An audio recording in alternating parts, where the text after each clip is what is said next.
سلامونه ستړي مه شئ. سپین غر افریدی یم او دا وخت د خپل اکاونټ سپین غر افریدی افیشل نه تاسو سره مخاطب یم. بار بار زه دغه خبره ځکه کوم چې ډېر ملګري مونه پوښتنه کوي چې تو نوې شاعري موږ ته نه رسي، هغه که په فیسبوک وي که په ټیک ټاک وي. نو مو نوې شاعري مو نه فیسبوک نه اپلوډ کوم او نه ټیک ټاک نه اپلوډ کوم. په فیسبوک باندې همداسې پوسټ کوم لیکنو په رایټن فارم کې، او په ټیک ټاک باندې په زړو ساوندونو باندې ویډیوګانې جوړوم. نو نوې شاعرۍ لپاره مو یوټیوب چې کوم پلیټفارم دی هغه منتخب کړی دی. مو نوې شاعري، نوې وینا او د حالاتو سره تړلې خبرې، تړلې موضوعات د مو د یوټیوب اکاونټ سپین غر افریدی افیشل نه تاسو سره خپریږي، چې لینک یې په فیسبوک اکاونټ باندې هم اپلوډ کوم هر ماښام هره شپه.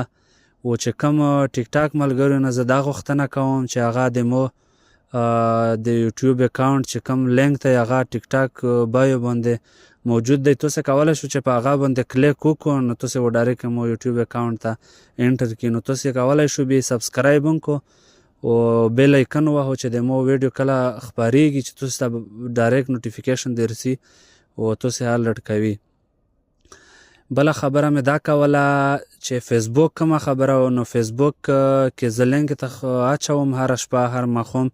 تاسو کولی شو چې هغه باندې کلیک وکړو نو مو نوې ویډیو نوې شاعري او تاسو سره خپریږي. نور کله مو فیسبوک کې هغه په یوټیوب کې چې کومه ویډیو اچوله نو په ورځ مې دویم اچولې چې اول مې جوړ کړ، که نه یوه میاشت کېږي تقریبا.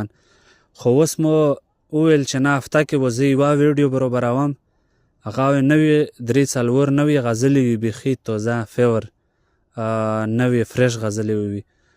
نو هېڅکله زه په ټیک ټاک نوره شاعري نه خپروم، ځکه چې په ټیک ټاک باندې اوږدې لینتې ویډیوګانې څوک نه کسي، هغه 15 سکنډه یا چې ډېر زیات چې 30 سکنډ شاعري ډایلاګ ټایپ غوندې هغه هلته خلک کسي.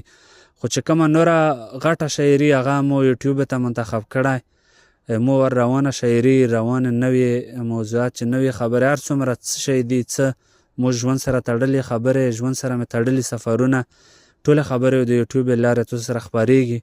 نو ټولو نه یو ځل بیا مننه کوم کوم ملګري چې یوټیوب کې مو سره دا وخت میشت دي، د هغو ډېر ممنون او مشکور یم. او چې کوم ملګري نشته هغه نه زه ریکویسټ کوم چې هغه ملګري روشي ټول او مو سره یوټیوب کې مو وسري، د مو ویډیوګانې وکسي.